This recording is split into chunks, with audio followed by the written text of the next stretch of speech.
أعوذ بالله من الشيطان الرجيم بسم الله الرحمن الرحيم السلام عليكم ورحمة الله وبركاته إن الحمد لله نحمده ونستعينه ونستغفره ونعوذ بالله من شرور أنفسنا ومن سيئات أعمالنا من يهده الله فلا مضل له ومن يضلل فلا هادي له أشهد أن لا إله إلا الله وحده لا شريك له وأشهد أن محمدا عبده ورسوله اللهم صل وسلم على محمد وعلى آله وصحبه وبارك وسلم أما بعد Alhamdulillah Summa Alhamdulillah. Hari ini kita dapat teruskan pembelajaran yang kita tertangguh pada hari itu. InsyaAllah selepas ni kita akan teruskan lagi dengan PDPR kita seperti mana yang sebegini. Okey, macam yang saya beritahu hari itu, hari ini kita akan masuk dalam tajuk terbaru dalam sirah, iaitu pelajaran 25 era masyarakat jahiliah, muka surat 151. Okay. Yang ada buku di hadapan boleh buka buku teks, kita tengok sama-sama. Okay, insya-Allah. Okay, era masyarakat jahiliah. Apa yang dimaksudkan dengan jahiliah? Okay, jahiliah ni root word dia, kata asal dia adalah jahala, yang bermaksud tidak tahu, bodoh ataupun jahil. Okey, dia membawa maksud tidak tahu, orang yang tidak ada ilmu. Okay. Itu jahala, perkataan root word, perkataan akar bagi jahiliah. Manakala perkataan jahiliah ini digunakan di dalam Al-Quran. Sebab tu kita guna perkataan jahiliah ni, sebab ada dalam Al-Quran, di mana dalam firman Allah di dalam surah Al-Ahzab ayat 33. A'udzubillahi minasyaitonirrajim. Wa qarna fi buyutikunna wala tabarrajna tabarrujal jahiliyatil ula. Okay. Tabarrujal jahiliyatil ula. Yang ini maksudnya, dan hendaklah kamu tinggal di rumah kamu dan janganlah kamu mendedahkan diri seperti yang dilakukan oleh orang jahiliah pada zaman dahulu. Ini antara contoh perkataan jahiliah dalam Al-Quran. Okey. Bagi era masyarakat jahiliah, masyarakat Arab sebelum diutuskan Nabi, era masyarakat Arab jahiliah. Jahiliah kat sini bukanlah bermaksud diorang ni tak ada ilmu. Diorang ada ilmu. Tapi jahiliah di sini bermaksud diorang ni suka melakukan perkara-perkara yang tidak elok. Nanti kita akan tengok contoh-contoh dia. Okay? Banyak perangai-perangai yang tak elok ataupun sifat-sifat yang tak baik ataupun budaya-budaya yang tak elok ada dalam masyarakat jahiliah. Bukanlah bermaksud diorang ni bodoh ataupun tidak punya ilmu, sebab diorang ni ada ilmu. Diorang pandai bersyair, diorang pandai berqasidah, orang Arab ni. Jadi diorang ada ilmu. Okay? Walaupun pada zaman tu hanya segelintir je yang pandai membaca, tapi mostly semua pandai. Segelintir je yang tahu menulis dan membaca, tapi mostly semua tahu untuk bersyair, berqasidah ataupun fasih dalam bahasa Arab yang baik. Jadi diorang ada ilmu. Tapi jahiliah dimasukkan sini bukanlah bermaksud orang yang jahil pada ilmu. Kita tengok. Jahiliah ni kita boleh bahagikan kepada dua. Okay? Yang pertama adalah jahil dari segi akidah. Yang kedua, jahil dari segi akhlak. Okay, dia melibatkan akidah dan akhlak. Okay. Jahil dari segi akidah maksud mereka menganut ajaran Nabi Ibrahim dan Nabi Ismail alaihissalam, tetapi mencampur adukkannya dengan penyembahan berhala, amalan sihir dan khurafat. Okay. Kalau kita tengok daripada susul galur Nabi Ibrahim ada anak Nabi Ismail. Nabi Ismail inilah yang bawa kepada bangsa Arab Quraisy. Daripada Arab Quraisy inilah terbentuknya Arab yang ada di Mekah. Maksudnya diorang ni penganut agama Nabi Ibrahim satu ketika dahulu. Tapi bila lama kelamaan agama tu mula hilang dan amalan-amalan yang tak baik mula masuk dalam masyarakat. Okay, dan bermulalah penyembahan berhala dalam kalangan masyarakat Arab jahiliah. Walaupun pada ketika itu diorang masih lagi melakukan saki-baki ritual yang dilakukan pada zaman Nabi Ibrahim. Ataupun saki-baki ibadat yang dilakukan pada zaman Nabi Ibrahim. Contohnya seperti haji. Orang Arab Jahiliyah, diorang masih lagi buat haji. Orang Arab Jahiliyah masih lagi melakukan tawaf di keliling Kaabah. Cuma caranya berbeza. Tak macam apa yang dianjurkan ataupun yang diajarkan oleh Nabi Ibrahim. Contoh mudah, diorang kalau tawaf di sekeliling Kaabah, diorang akan bertawaf dalam keadaan tidak berpakaian. Lelaki akan tawaf pada siang hari, perempuan akan tawaf pada waktu malam. Diorang akan tawaf dalam keadaan tidak berpakaian. Dan di sekeliling Kaabah itu ada berhala yang mereka akan sembah. Mereka buat apa yang dikatakan sebagai syariat Nabi Ibrahim, tapi mereka campur adukkan dengan khurafat yang tidak betul. Dan zaman tu juga terkenal dengan sihir. Ada ahli sihir. Itu jahil dari segi akidah. Jahil dari segi akhlak ni pula macam mana? Mereka banyak melakukan perilaku buruk seperti suka menindas perempuan dan hamba, berjudi serta minum arak. Akhlak ni maksud peribadi diorang. Jadi orang ni suka tindas hamba. Hamba ni dipandang sebagai satu golongan yang sangat rendah. Golongan yang orang kata tak ada nilai bagi diorang. Diorang ni satu lagi tak suka anak perempuan. Kebanyakan diorang tak suka anak perempuan. Dan ada sampai yang akan bunuh anak perempuan. Sebab apa? Malu dapat anak perempuan. Dan lain-lain seperti diorang berjudi dan minum arak. Diorang suka berjudi, minum arak. Dan satu lagi, seorang suka berzina. Penzinaan pada zaman tu adalah benda yang normal. Itu yang dikatakan jahil dari segi akhlak. Ini membawa yang mana diorang ni melakukan perilaku ataupun perbuatan-perbuatan yang orang kata tidak elok dari segi fitrah manusia. Itu yang dimaksudkan jahil dari segi akhlak. Kita tengok muka surat seterusnya. Masyarakat Arab sebelum kerasulan Nabi Muhammad sallallahu alaihi wasallam dari segi akidah. Macam mana masyarakat Arab dahulu?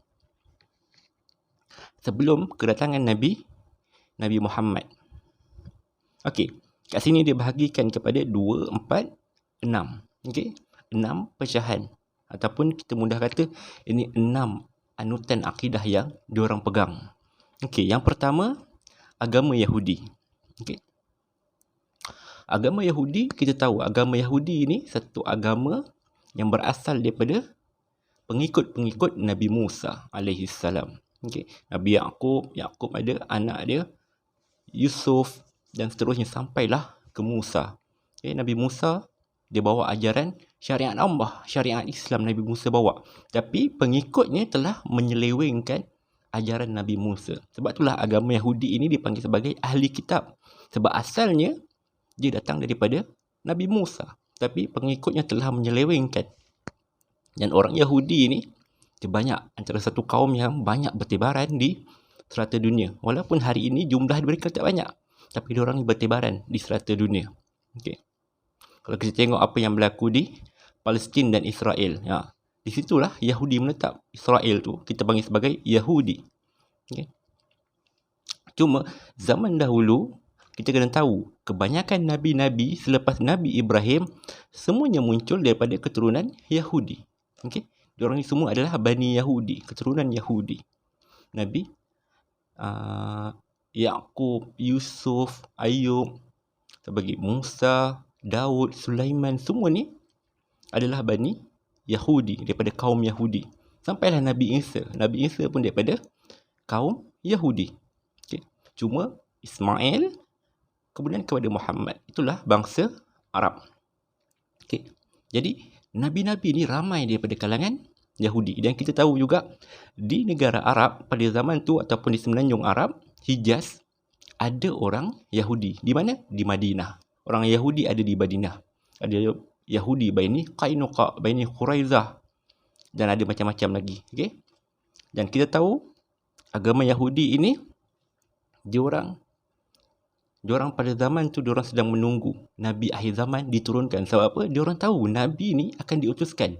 Cuma diorang tak tahu yang Nabi akhir zaman ni akan diutuskan bukan daripada bangsa diorang. Tapi diorang menganggap Nabi akhir zaman ni akan diutuskan daripada bangsa diorang. Padahal tidak. Sebab itulah bila mana Nabi Muhammad datang ke Madinah, Nabi mengaku Nabi sebagai Rasul, Nabi bawa dakwah Nabi, mereka tak boleh nak terima. Sebab diorang ingat Nabi akhir zaman ni daripada kalangan bangsa diorang. Okay. Itu agama Yahudi yang kita panggil juga sebagai ahli kitab, iaitu agama Samawi, yang mana agama tu asalnya dibawa oleh Nabi Allah. Okay. Itu agama Yahudi. Yang kedua adalah agama Nasrani. Okay. Agama Nasrani. Nasrani ni apa? Mudah kata Nasrani ni Kristian hari ini. Okay. Di kalangan orang Arab pada masa dahulu, ada di kalangan mereka yang beragama dengan agama Nasrani. Nasrani satu agama yang asalnya satu agama yang telah diselewengkan. Okay. Yang orang panggil sebagai Nasrani ni asalnya adalah agama Islam yang dibawa oleh Nabi Isa AS.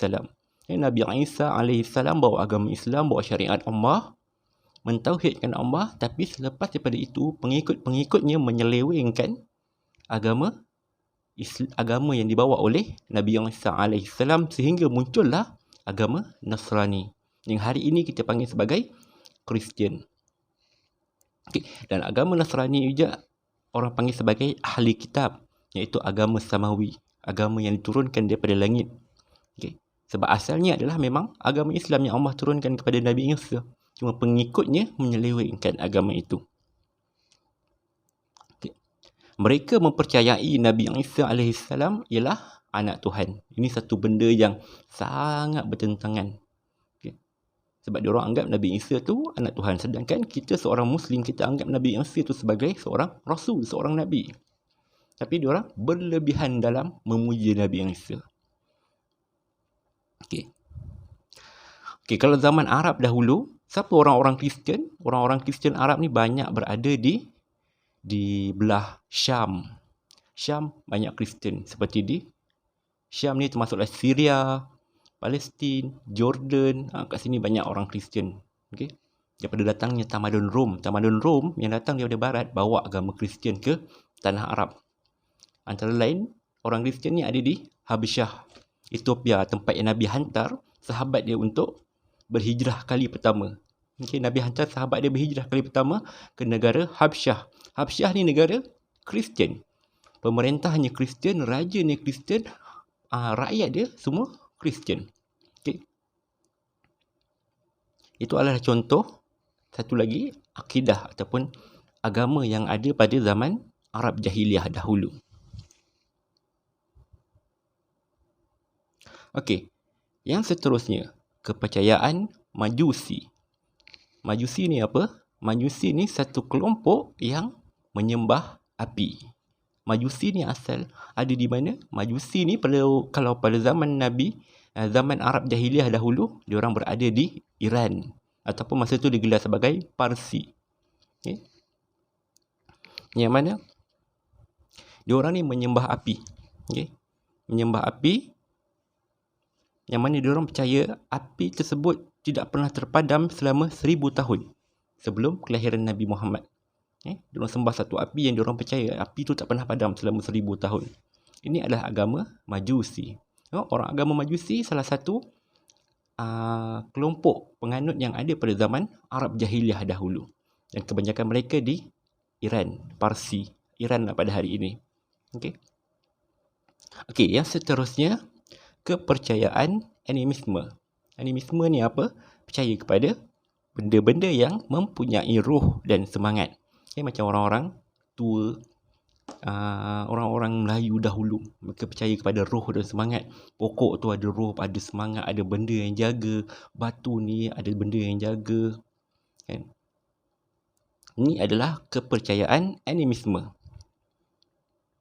Dan orang yang percaya kepada animisme ni, kebanyakan diorang menyembah kepada benda alam sekitar, benda-benda yang ada sekitar alam. Nampak pokok tu baik, ya?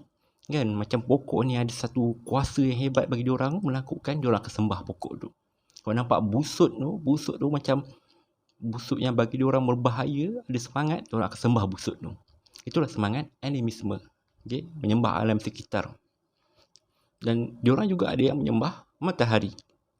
Ya, seperti umat pada zaman Nabi Ibrahim yang menyembah matahari pada waktu tu. Okey. Itu yang keempat. Okey, yang kelima, agama Hanif. Agama Hanif apa pula? Okey, agama Hanif ni satu, kalau tengok pada situ, pada mulanya majoriti masyarakat Arab beragama agama Hanif. Agama Hanif ialah agama yang dibawa oleh Nabi Ibrahim dan Nabi Ismail. Apa mudah kata? Agama Hanif ni apa? Agama yang betul. Agama yang betul apa? Agama Islam. Apa yang dibawa oleh Nabi-Nabi sebelum Nabi Muhammad. Nabi Ibrahim, Nabi Ismail. Ini adalah agama Hanif. Okay, nama lain agama Islam lah. Nama lain bagi agama Islam. Okay, walaupun dalam buku disebut kat sini, agama ini agama samawi. Sama seperti agama Islam. Tak. Agama Hanif adalah agama Islam. Cuma selepas itu, penganut-penganut dia menyelewengkan agama ini. Okay. Tetap Nabi Ibrahim tu dahulu bawa agama Islam. Tetap Nabi Ismail dahulu bawa agama Islam. Sama juga dengan Nabi-Nabi yang bawa yang hari ini. Yang lain seperti Nabi Musa. Dia tetap bawa agama Islam. Nabi Musa bawa agama Islam. Tapi pengikut dia menyeleweng sehinggalah muncul agama Yahudi. Sama dengan Nabi Isa. Nabi Isa bawa agama Islam. Tapi bila mana pengikutnya menyelewengkan agama itu, datanglah agama Nasrani. Okay. Agama Hanif ni adalah agama Islam. Okay. Yang dahulunya, kalau kita nak kata mudah, dalam ni agama Hanif ni diorang nak bercakap tentang sesogalo Nabi Ibrahim, Ismail dan keturunan Arab. Okey.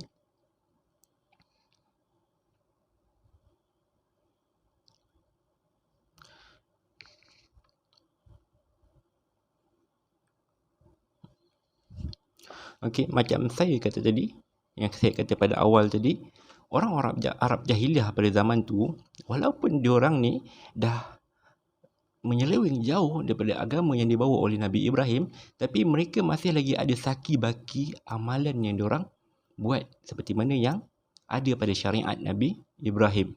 Ya, seperti haji, korban, tawaf. Itu adalah contoh ibadah-ibadah yang diorang masih lagi buat walaupun pada Arab jahiliah, walaupun sebelum diutuskan Nabi Muhammad. Okey, itu yang kelima. Dan yang akhir sekali adalah agama penyembah berhala. Okey. Kalau kita tengok, kalau kita fikirkan daripada zaman Nabi Ibrahim, Nabi Ismail, teruslah keturunan-keturunan dia, macam mana boleh datang? Macam mana boleh datang berhala di tanah Arab? Sedangkan pada ketika itu, kat tanah Arab langsung tak ada berhala. Apa yang ada kat tanah Arab di Mekah cuma ada Kaabah. Diorang hanya sembah Allah dengan bertawaf di Kaabah dan salat di masjid. Okay? Tapi macam mana boleh datang berhala yang banyak di sekeliling Kaabah itu? Okay? Seorang yang kita kena kenal, iaitu Amir bin Luhai. Amir bin Luhai. Okay? Daripada Bani Khuza'ah. Amir bin Luhai. Ini seorang pemuda yang mana satu hari dia ni telah pergi ke Syam. Bila sampai dekat Syam, dia tengok orang kat sana menyembah patung. Ni, patung. Dan bila dia tanya apa benda yang disembah ni, dia kata benda ni adalah berhala yang disembah untuk minta tolong. Okay? Dan dia rasa benda ni macam tak pernah ada di tanah Arab. Jadi apa dia buat? Dia bawa balik patung tu, bawa ke tanah Arab dan dia letak. Dia kata, kalau selepas ni kalau kita nak minta apa-apa, kita minta dengan berhala ni. Maka bermula daripada situ, Amr bin Luhai yang bawa berhala ni, bermulalah era penyembahan berhala di tanah Arab. Sebelum tu tak ada. Penyembah berhala di tanah Arab. Okay, mereka masih lagi pegang dengan agama Nabi Ibrahim. Tapi cuma tak berapa kuat lah pada waktu tu sebab dah terlalu jauh. Okay? Diorang dah mula terpesong sikit-sikit. Tapi penyembahan berhala tidak ada pada waktu itu. Tapi Amir bin Luhai ni, dia telah membawa berhala ke tanah Arab dan menjadikan orang-orang di tanah Arab ini menyembah berhala. Sehinggalah muncul berhala-berhala di sekeliling Kaabah yang sangat banyak. Okay. Walaupun pada asalnya dia cuma bawa satu berhala. Tapi selepas tu mula orang mengungkir berhala dan mereka sembah. Okay. Dan Nabi kata Amir bin Luhai ni, dia memang berada di dalam neraka. Sebab apa? Dia telah memulakan sesuatu yang buruk di tanah Arab, iaitu penyembahan berhala. Okay, kalau kita tengok dalam tu, agama penyembahan berhala ini disebarkan kepada seluruh orang Arab ketika musim haji, di mana ketika Mekah berjaya dibuka oleh Nabi Muhammad, Ketika Mekah berjaya dibuka oleh Nabi Muhammad SAW, ada sebanyak 360 berhala di sekitar Kaabah. Ada 360 di sekitar Kaabah. Sikit punya banyak. Kaabah besar. Cuma kalau nak kata ada 360 berhala, memang banyak sangat. Terlalu banyak di sekeliling Kaabah. Yang mana bila Nabi buka kota Mekah, Nabi hancurkan semua berhala-berhala ni.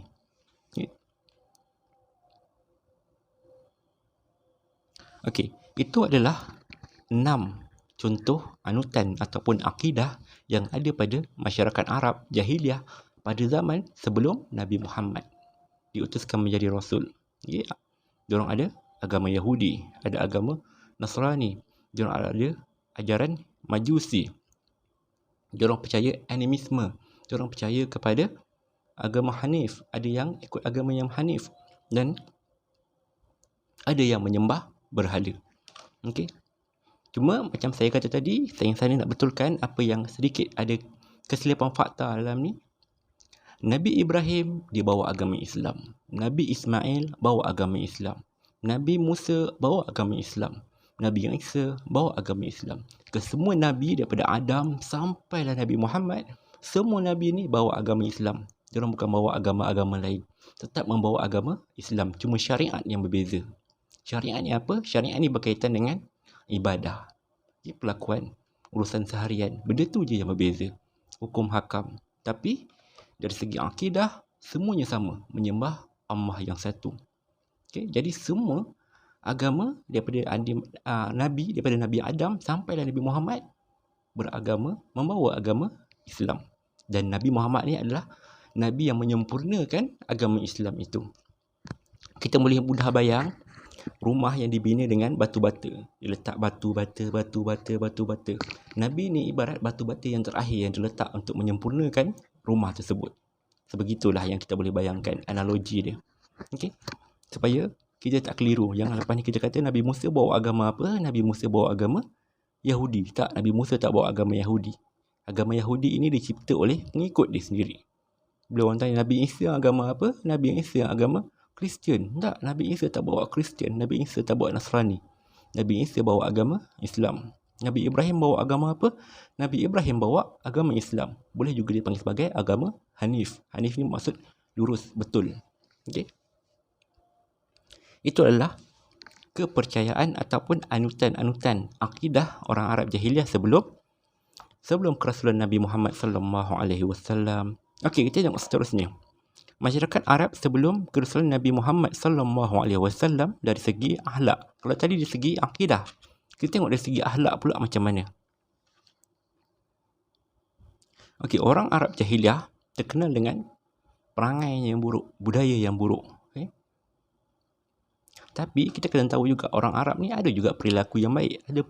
Ada juga budaya-budaya yang baik. Seperti pada waktu tu diorang sangat menghormati tetamu. Okey, kita tengok apa akhlak yang buruk dengan akhlak yang baik ada pada orang Arab pada zaman jahiliah. Okey, yang pertama kita tengok di situ, berjudi dan minum arak. Ini dua benda yang memang diorang tak boleh nak lepas. Okey, berjudi ni memang sentiasa diorang buat. Sampailah diorang kalau nak buat apa-apa pun diorang akan telik. Okey, ini orang Arab punya perangai. Dan arak satu benda yang tak lepas daripada hidup diorang. Okey, arak ni memang sentiasa ada. Sehingga kan bila mana arak ini nak diharamkan, arak ini Allah haramkan secara berperingkat-peringkat. Okey, permulaan Allah kata arak ni satu minuman yang tak baik untuk kita minum. Arak ni bukan satu minuman yang bagus. Yang kedua, Allah turunkan perintah jangan minum arak jika nak pergi solat. Dan yang ketiga, total haram arak ni.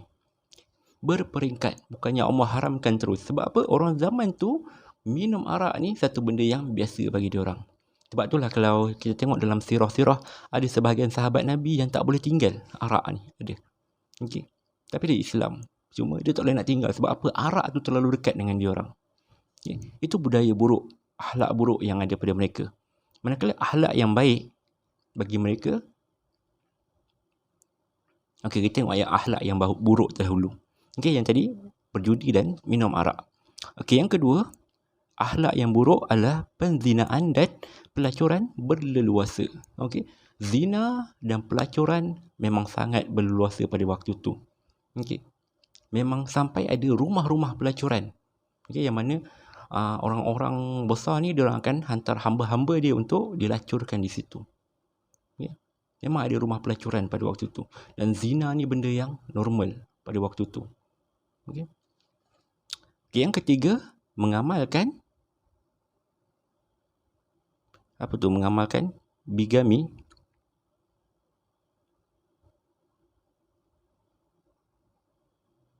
Saya pun tak faham apa ni. Bigami.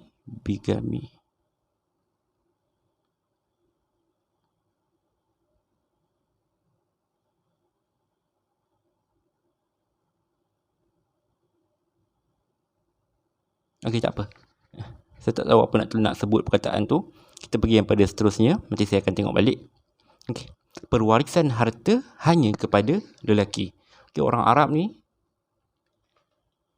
kita kena tahu, perempuan dimuliakan bila mana Islam datang. Okay. Sebab sebelum Islam datang, perempuan ni sangat ditindas. Okay. Sampai kan diorang tak ada hak untuk mempunyai harta. Okay. Tapi bila mana Islam datang, Nabi bagi hak kepada perempuan untuk dapat harta. Okay. Ada faraid. Perempuan ada dalam tu. Walaupun kita tengok dalam faraid, lelaki separuh, perempuan 1/4, maksudnya separuh daripada lelaki. Tapi tetap benda tu sangat besar pada zaman tu. Sebab apa? Zaman tu orang perempuan langsung tak ada harta. Tak dibenarkan untuk menyimpan harta. Okey. Sebab diorang hanya akan wariskan harta kepada lelaki. Okey. Yang seterusnya, membunuh anak perempuan. Ini salah satu akhlak buruk yang diamalkan oleh Arab Jahiliyah. Mereka tak berapa suka dengan anak perempuan ni. Sebab apa? Bagi mereka, anak perempuan ni satu benda yang aib. Orang Arab zaman dahulu, diorang ni hidup berpuak-puak, berkaum-kaum. Tribal system. Okay? Dan mereka ni selalu sangat berperang di antara kaum, di antara puak-puak ni. Jadi kalau nak berperang, mereka perlukan lelaki yang gagah. Okay? Sebab tu bila lahir anak lelaki, diorang bangga. Diorang sangat bangga dengan anak lelaki. Sebab anak lelaki ni akan sambung legasi diorang untuk pergi berperang. Tapi bila lahir anak perempuan, diorang rasa benda ni aib bagi diorang. Anak perempuan ni tak memberi apa-apa manfaat kepada diorang. Okay? Sampailah datang satu budaya yang mana diorang bunuh anak perempuan ni hidup-hidup. Diorang tanam, diorang buat macam mana untuk bunuh anak perempuan ni hidup-hidup. Dan benda tu memang berlaku pada zaman Arab Jahiliyah. Okey. Yang seterusnya, mengamalkan tenung nasib. Okey. Horoskop, dia tengok nasib kita, nasib baik tak baik. Bulan ni baik tak baik. Okey. Diorang sangat mengamalkan benda-benda yang ini. Ataupun kita panggil sebagai ahli nujum. Zaman tu memang ada ahli nujum dia. Okey. Dan yang terakhir, antara akhlak buruk dia adalah berperang kerana perkara yang kecil. Okay, macam saya kata tadi, orang Arab ni suka berperang. Antara kaum-kaum ni, puak-puak ni suka berperang. Walaupun benda yang berlaku tu, peperangan tu berlaku sebabnya kecil je, tak besar pun. Kadang-kadang sebab seekor unta, benda tu berperang sampai beratus tahun. Ya, benda tu memang berlaku pada zaman Arab Jahiliyah dahulu. Okay, sebab semangat perkauman diorang ni, semangat puak ni, sangat kuat. Okay? Jadi diorang sanggup berperang walaupun dalam apa perkara sekalipun. Tak kira lah dia punya apa yang berlaku tu kumpulan dia betul ataupun tak, tapi diorang tetap akan pertahankan. Itu masalah perkauman pada zaman Arab Jahiliyah. Okey, itu akhlak-akhlak yang buruk. Kita tengok akhlak yang baik yang ada pada Arab Jahiliyah. Yang pertama, menepati janji. Yang ni benda yang tak boleh dinafikan. Orang Arab sangat menepati janji. Jika dia kata dia nak beri, dia akan beri. Jika dia kata dia akan pertahankan kita, dia akan pertahankan kita. Orang Arab sangat menepati janji. Okay. Yang kedua, berani, kuat dan pantang menyerah kalah. Sebab apa? Diorang dilahirkan untuk berperang. Sebab tu diorang berani. Anak-anak muda yang lelaki ni dia akan jadikan anak ni berani. Anak yang lasak, gagah, tahu menunggang kuda sehingga mampu untuk pergi berperang. Okey, yang ketiga, menjaga kebersihan mulut dan kuku. Ini satu kelebihan bagi diorang. Dan sehingga hari ini, kalau kita pergi ke negara Arab, kita akan nampak diorang ni selalu bersiwak dengan kayu siwak tu. Sedangkan zaman sekarang kita dah ada berus gigi kan. Tapi diorang masih lagi bawa kayu siwak tu keluar sebagai bahan untuk bersihkan gigi. Di rumah diorang berus gigi, tapi siwak tu sekadar semasa diorang berjalan, semasa diorang buat apa-apa, siwak tu ada di mulut diorang. Diorang akan sentiasa membersihkan gigi diorang. Ini satu amalan yang Nabi sangat galakkan, satu sunnah yang mulia, menggosok gigi. Okay. Kalau pergi negara Arab, di Mekah, Madinah, benda tu normal. Kita tengok polis tengah jaga kat tepi jalan, akan ada kayu siwak di mulut dia. Dia akan sentiasa bersiwak. Dan betul, sampai hari ini benda tu berlaku. Okey, yang seterusnya, tidak mengahwini mereka yang ada pertalian darah. Okay, walaupun zaman tu penzinaan berlaku, tapi bila perempuan tu ataupun orang tu kita tahu dia ada pertalian darah dengan kita, dia orang takkan kahwin. Walaupun teruk sekali pada waktu tu penzinaan dia, pelacuran dia, tapi dia orang takkan kahwin dengan orang yang ada pertalian darah dengan dia orang. Okey. Yang seterusnya, menghormati tetamu. Ini salah satu akhlak yang baik orang Arab sehingga hari ini. Okay, dia orang sangat menghormati tetamu yang datang ke rumah. Okay, kalau tetamu datang ke rumah, dia orang akan layan sehabis baik. Okay. Dia akan layan sehabis baik. Kalau kita tengok, sebenarnya adat menghormati tetamu ini dimulakan oleh Nabi Ibrahim. Kalau ingat dulu kisah Nabi Ibrahim, di mana dia dengan Siti Sarah telah datang dua malaikat kepada diorang. Tapi malaikat tu datang dalam bentuk manusia. Datang menjadi tetamu di rumah diorang. Apa Nabi Ibrahim buat? Nabi Ibrahim sembelih kambing, Nabi Ibrahim masak kambing, hidangkan makanan kepada diorang. Jamu diorang tanpa tahu apa sebab diorang tu datang. Tapi bila mana dua orang tu datang sebagai tetamu, diorang akan layan sehabis baik. Ini adalah adab ataupun akhlak orang Arab yang sampai hari ini masih lagi berlaku. Masih lagi diorang jaga, sangat-sangat menghormati tetamu. Yang seterusnya, taat kepada pemimpin. Bila mana dalam kalangan diorang, pemimpin yang atas, diorang sangat dengar cakap. Pemimpin dia kata A, diorang akan ikut A. Diorang taat kepada pemimpin. Diorang tak akan sekali-kali langkau pemimpin diorang ni. Dan yang terakhir, menghormati bulan haram. Kita tahu dalam bulan-bulan Islam, kan, bulan-bulan Islam, Muharram, Safar, Rabiul Awal, Rabiul Akhir, Jamadil Awal, Jamadil Akhir, Rejab, Sya'ban, Ramadan, Syawal, Zulkaidah, Zulhijjah. Ini adalah bulan dalam Islam. Dalam bulan-bulan Islam ni ada bulan-bulan haram. Apa tu bulan-bulan haram? Kalau orang Arab dahulu, bulan-bulan haram ni diorang diharamkan berperang.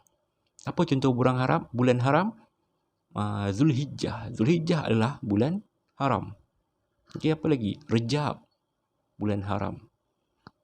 Dan ada lagi beberapa bulan yang dipanggil sebagai bulan haram. Yang mana pada bulan-bulan ni adalah bulan yang diorang diorang diharamkan berperang. Itulah akhlak-akhlak baik yang dilakukan oleh Arab jahiliyah pada zaman sebelum diutuskan Nabi Muhammad. Yang terakhir kita tengok pengutusan Rasulullah SAW kepada masyarakat jahiliyah. Yang mana Rasulullah SAW diutuskan kepada masyarakat jahiliyah ada beberapa sebab. Yang pertama, masyarakat jahiliyah mempunyai nilai negatif seperti suka berjudi, berzina, minum arak serta merendahkan martabat wanita. Macam yang saya beritahu tadi, ini adalah akhlak buruk diorang. Diorang suka buat benda-benda yang buruk. Satu budaya yang buruk yang ada pada Arab jahiliyah. Mereka juga suka mengamalkan khurafat dalam kehidupan. Yang mana ini berkaitan dengan akidah diorang. Benda-benda khurafat ni sangat dekat dengan diorang pada zaman tu. Rasulullah SAW datang membawa ajaran yang memandu mereka ke jalan yang benar. Yang mana baginda diutuskan untuk menyempurnakan akhlak. Datangnya Nabi Muhammad untuk betulkan balik akidah mereka ni dan luruskan balik akhlak, betulkan balik akhlak mereka ni, meluruskan akidah, memperbetulkan akhlak. Dengan menyembah Tuhan yang satu, hilang semua khurafat-khurafat tahyul ni dan perbaiki akhlak budaya masyarakat pada waktu itu. Itu yang dilakukan oleh Rasulullah. Masyarakat Arab jahiliyah lebih mudah dilentur kerana mereka butuh huruf. Macam saya beritahu, orang Arab jahiliyah ni kebanyakan diorang tidak tahu membaca dan tidak tahu menulis. Diorang ni buta huruf. Tapi diorang pandai bercakap, tahu bercakap. Diorang ni kuat hafalan. Tapi diorang tak pandai untuk menulis. Kebanyakan daripada diorang hanya segelintir je yang pandai membaca dan menulis. Hal ini secara tidak langsung menjadi bukti kerasulan Nabi Muhammad. Kerana Nabi Baginda tidak pernah membaca atau mempelajari kitab agama Samawi dan agama Purba. Kenapa jadi bukti? Sebab kita tahu Nabi Muhammad ni Nabi yang ummi. Nabi ni buta huruf. Nabi tidak tahu membaca, Nabi tidak tahu menulis. Jadi, bila mana Allah turunkan Al-Quran kepada Nabi, orang Arab pada waktu tu tak boleh nak kata yang Al-Quran yang Nabi bawa ni ciplak daripada kitab-kitab yang dahulu. Tak boleh. Sebab apa? Diorang tahu Nabi tak boleh membaca dan Nabi tak pandai menulis. Jadi diorang tak tahu datang daripada mana sumber Al-Quran yang dibawa oleh Nabi ini. Walaupun Nabi bagi tahu diorang ini adalah daripada Allah. Diorang percaya benda tu tapi diorang mengingkari. Sebab apa? Diorang tahu Nabi Muhammad tak pandai. Nabi ni tidak akan berbohong.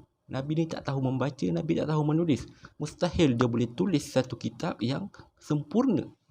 Mustahil dia boleh buat satu kitab yang mana bait-bait ayat dia sangat cantik. Dan diorang tahu benda tu bukan tulisan Nabi. Sebab Nabi Muhammad tak tahu membaca dan tak tahu menulis. Ini salah satu yang menjadi bukti yang diorang tak boleh nak sangkal pada waktu tu. Itu yang pertama. Yang kedua, semenanjung Arab terletak di antara 4 kuasa besar dunia pada waktu itu. Iaitu Rom, Parsi, Greek dan India. Arab dia terletak di antara 4 kuasa besar. Di atasnya ada Parsi, di sini ada Rom, bawah ada India, sini ada Greek. Ini 4 kuasa besar. Yang Greek di sini, India di sini. 4 kuasa besar yang ada pada zaman itu. Kedudukan yang strategik ini menjadikan Islam mudah tersebar ke seluruh tamadun dunia dan pelbagai bangsa ketika itu.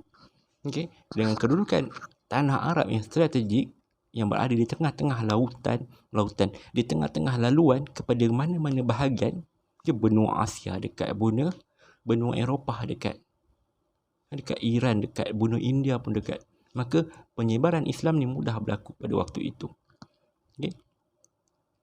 Itulah sebabnya Nabi Muhammad SAW diutuskan kepada Arab Jahiliyah.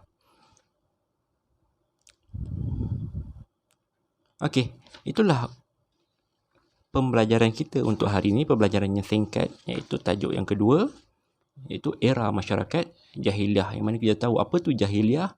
Jahiliyah ni daripada perkataan jahala, bermaksud bodoh, tidak tahu, jahil.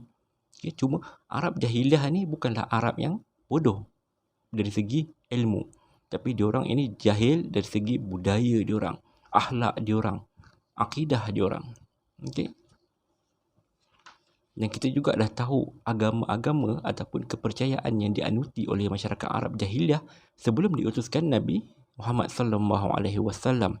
Seperti agama Yahudi, agama Nasrani, agama Majusi, agama animisme, agama Hanif dan menyembah berhala. Ini 6 contoh kepercayaan ataupun akidah orang Arab sebelum datangnya Nabi Muhammad SAW. Dan seterusnya kita tahu akhlak buruk orang Arab dan akhlak baik orang Arab Jahiliyah pada waktu itu. Kalau nak mudah ingat akhlak buruk ni, kita ambil sikit je lah. Ambil beberapa poin yang mudah kita ingat. Minum arak, berjudi, berzina, bunuh anak. Mudah, 4 benda ni kita ingat. Kalau tanya soalan, apa akhlak buruk orang Arab Jahiliyah, 4 ni paling tidak kita ingat. Kalau tanya apa akhlak baik, akhlak baik orang Arab Jahiliyah ni seperti menghormati tetamu. Sangat menghormati tetamu, menepati janji. Apa lagi? Menghormati bulan haram dan lain-lain. Dan yang last kali kita tadi cerita tentang sebab-sebab kenapa diutuskan Nabi Muhammad kepada masyarakat Arab Jahiliyah. Itu sahajalah untuk pembelajaran kita pada hari ini. InsyaAllah kita akan teruskan lagi pada minggu hadapan. Jika ada sebarang soalan, boleh kemukakan kepada saya secara personal, boleh PM saya secara personal. boleh tanya apa sahaja soalan yang kamu nak tanya. Dan selepas selesai kamu menonton video ni, kamu komen di bawah kamu punya nama kamu. Okey? Itu sahajalah untuk pelajaran kita pada hari ini. Aku liqauli hadza wa astaghfirullahal azim li wa lakum. Wassalamualaikum warahmatullahi wabarakatuh.